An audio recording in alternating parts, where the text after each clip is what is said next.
عن علی رضی اللہ تعالیٰ عنہ قال لم یکن رسول، میں اب ختم نبوت والی حدیث پڑھنے لگا۔ مولا علی راوی ہیں اور کیا فرماتے ہیں؟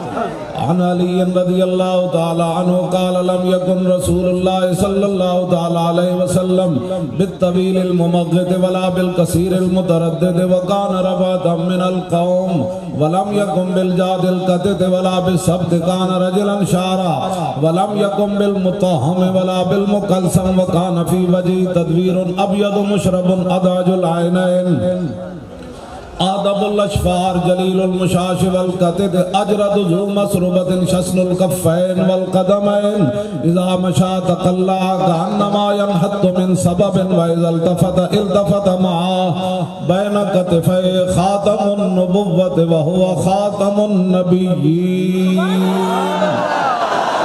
اجود الناس صدرا واصدق الناس لہجتا وعلینہم عریقتا واکرمہم عشیرا من راو بداہتا حابہ ومن خالتہ معرفتا حبا یقول نائت لم مر قبلہ ولا بعدہ مثلا۔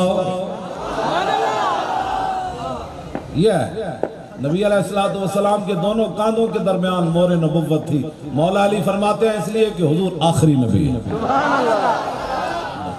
بس اتنی بات ہے، یہ ہوتے تو گل سننی کوئی نہیں، ہاں اس پر کوئی بات ہی نہیں ہے، حضور آ گئے، بات ختم ہو گئی، نبوت بھی ختم، رسالت بھی ختم، وحی بھی ختم، کتابوں کا نزول بھی ختم، ہر عظمت اور شان اللہ نے اپنے حبیب کو عطا فرما دی، بس بات ختم ہو گئی۔ اب کیا بات ہے؟ سورج نصف النہار پر آ گیا، آپ بجھی ہوئی موم بتی کوئی لے کر آئے کہ بھئی یہ بھی روشنی دیتی ہے تو اس کے منہ پر ماری جائے گی۔ موم بتی کی کیا حیثیت ہے جب سورج نصف النہار پر چڑھا ہوا؟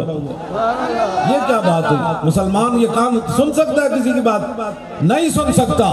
تاجدار ختم نبوت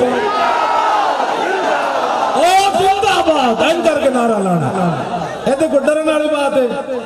آخر کیا ہے؟ موت ہے، اس سے بڑھ کر کیا ہو سکتا ہے؟